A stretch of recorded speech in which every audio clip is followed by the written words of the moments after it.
말씀 읽는 하루에 오신 제일가족 모두를 주님의 이름으로 사랑하고 축복합니다.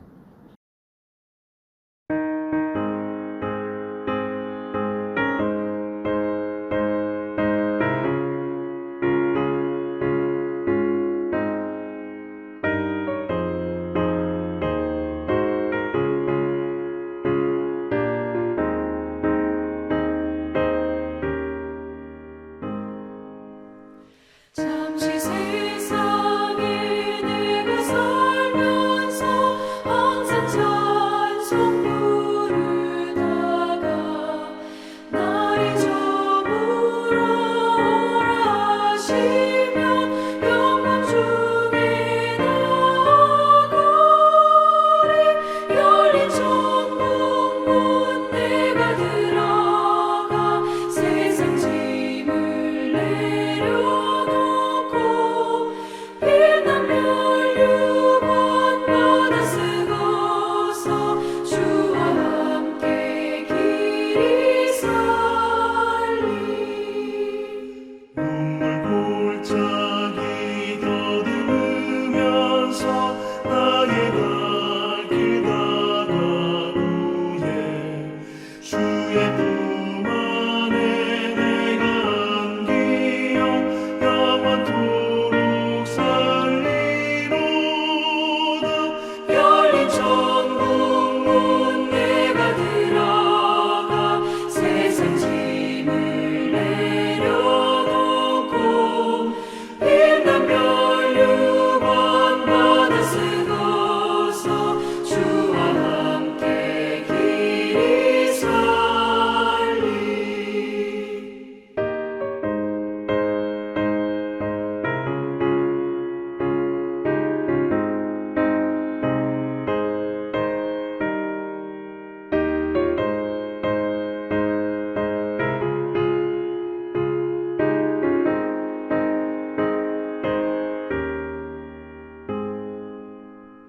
나의 가는 길 멀고 험하며 산은 높고 걸음 깊어 고난 나의 멈출 곳 없어도 봄된 날이 밝아오리.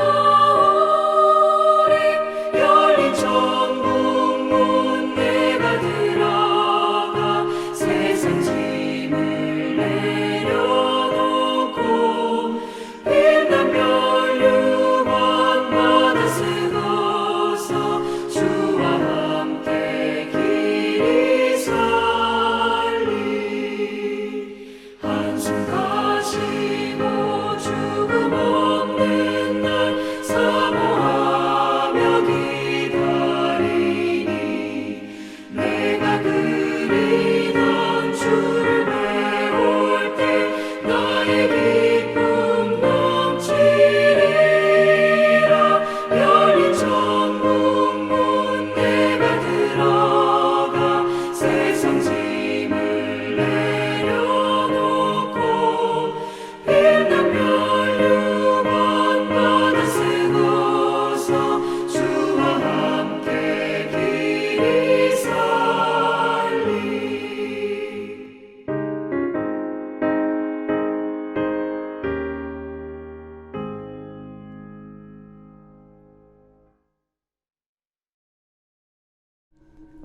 부활이 없다고 주장하는 사두개인 중 어떤 이들이 와서 물어 선생님이여, 모세가 우리에게 써주기를 만일 어떤 사람의 형이 아내를 두고 자식이 없이 죽으면 그 동생이 그 아내를 취하여 형을 위하여 상속제를 세울지니라 하였나이다. 그런데 칠형제가 있었는데 마지가 아내를 취하였다가 자식이 없이 죽고 그 둘째와 셋째가 그를 취하고 일곱이 다 그와 같이 자식이 없이 죽고 그 후에 여자도 죽었나이다. 일곱이 다 그를 아내로 취하였으니 부활 때에 그 중에 누구의 아내가 되리이까? 이 세상의 자녀들은 장가도 가고 시집도 가되 저 세상과 및 죽은 자 가운데서 부활함을 얻기에 합당히 여김을 받은 자들은 장가가고 시집가는 일이 없으며 그들은 다시 죽을 수도 없나니 이는 천사와 동등이요 부활의 자녀로서 하나님의 자녀임이라. 죽은 자가 살아난다는 것은 모세도 가시나무 떨기에 관한 글에서 주를 아브라함의 하나님이요 이삭의 하나님이요 야곱의 하나님이시라 칭하였나니 하나님은 죽은 자의 하나님이 아니요 살아있는 자의 하나님이시라. 하나님에게는 모든 사람이 살았느니라. 서기관 중 어떤 이들이 말하되 선생님, 잘 말씀하셨나이다. 하니 그들은 아무것도 감히 더 물을 수 없음이더라.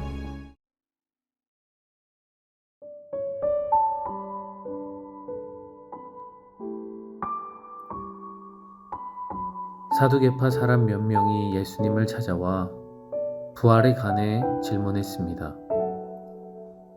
그들은 7 형제와 결혼한 한 여인의 예를 가지고 부활이라는 개념의 허점을 밝히려 했습니다. 그러나 이들의 잘못된 주장은 예수님의 논증에 의해 철저히 무너집니다. 예수님이 본문에서 강조하고 있는 요점과 그에 따르는 우리의 소망은 무엇인지 함께 나누어 보겠습니다. 예수님은 부활을 믿지 않는 사두개인들에게 부활이 확실히 있음을 가르쳐 주십니다. 사두개인들은 율법을 하나님의 말씀으로 인정하고 지키는 자들이었습니다.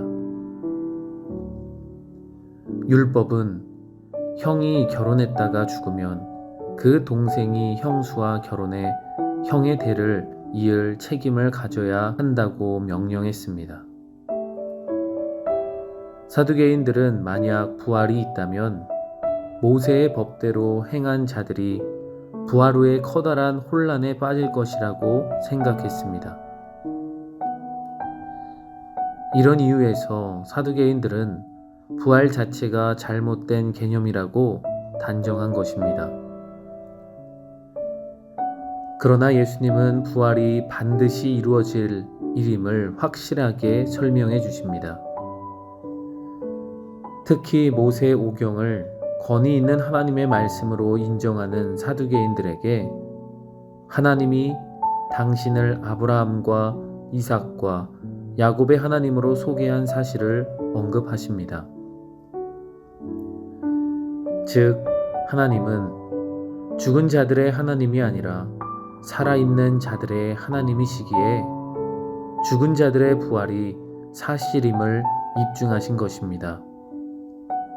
이 말은 그들이 최후에 부활을 기다리는 자들로 하나님께는 살아있는 존재들이라는 의미입니다. 예수님은 부활이 있다는 사실을 이처럼 밝히 가르치셨습니다. 성경도 모든 사람에게 생명의 부활과 심판의 부활이 임할 것임을 확실하게 명시하고 있습니다. 하나님은 당신의 뜻대로 산 자들이 장차 예비된 영생의 복과 영광을 위한 생명의 부활을 경험할 것이라고 약속하셨습니다. 여러분, 모두 이 부활의 소망 가운데 믿음으로 살아가시기를 주님의 이름으로 축복합니다.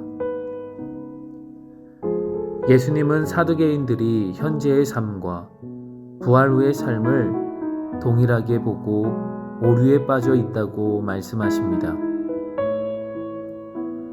그렇다면 어떤 점에서 현재의 모습과 부활 후의 모습이 달라지는 것일까요?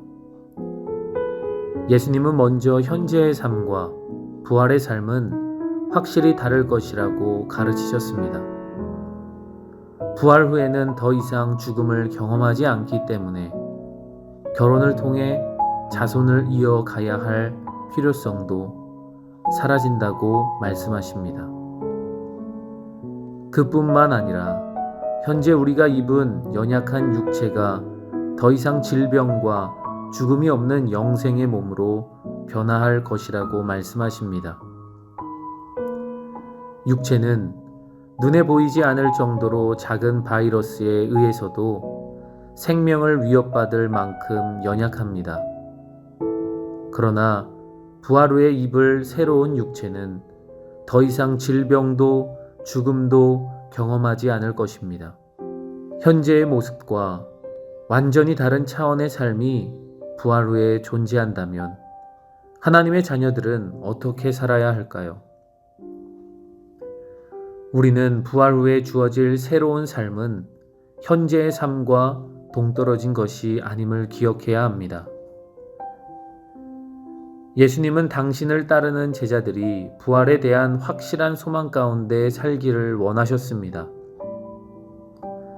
그래서 죽음의 위협 가운데서도 죽음의 끝이 아니기에 용기 있게 맞서 하나님의 뜻에 순종하며 살기를 기대하셨습니다.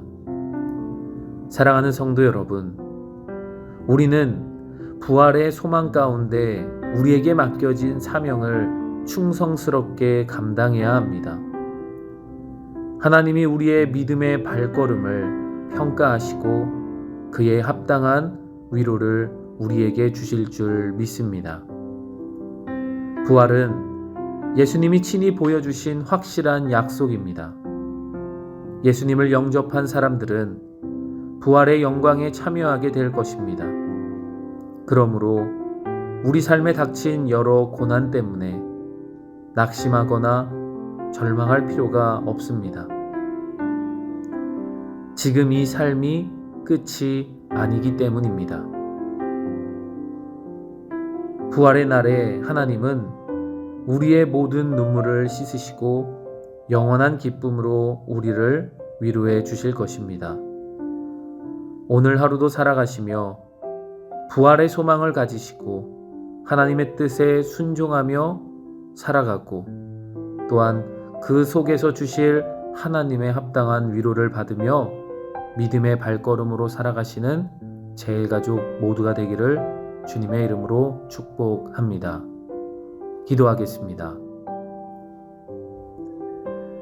사랑의 주님, 믿음은 우리의 생각과 이성을 뛰어넘는 것임을 다시 한번 깨닫습니다. 우리가 하나님이 주시는 풍성한 은혜에 기대게 하시고 사람의 지식으로 부활을 판단하는 것이 아니라 오직 하나님의 주시는 은혜를 통하여 부활을 깨닫게 하시고 천국 소망을 가져 아픔도 슬픔도 걱정도 없는 그것을 소망하며 살아가는 우리가 되어질 수 있도록 인도하여 주시옵소서. 그래서 우리의 삶 가운데에 부활의 소망을 가지고 예수님을 따르는 제자들이 되게 하여 주시옵소서. 그래서 우리가 죽음을 두려워하지 않게 하시고 하나님의 뜻에 순종하며 하나님이 주신 사랑과 또한 우리에게 맡겨진 사명을 충성스럽게 감당하며 살아갈 수 있는 우리들 될 수 있게 하여 주시옵소서. 그래서 우리가 믿음의 발걸음을 한 걸음 한 걸음 내놓을 때에 하나님께서 위로하시고 하나님께서 힘주시며 주님께서 인도하여 주시옵소서. 오늘 하루도 주님께서 함께 하시고 역사하실 것을 믿사옵고 감사드리며 예수님의 이름으로 기도했습니다. 아멘.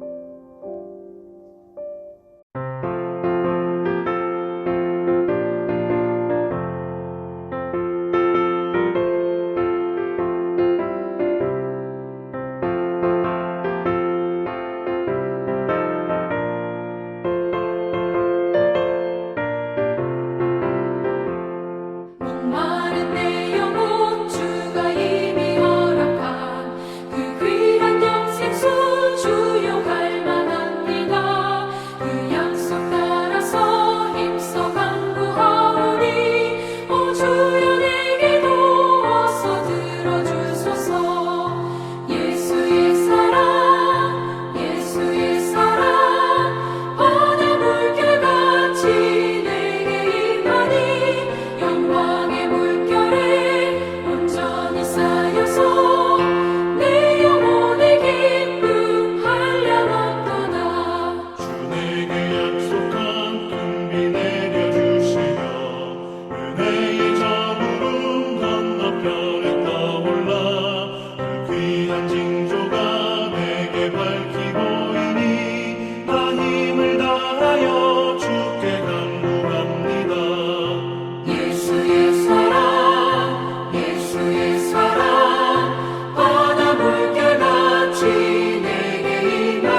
사랑의 물결에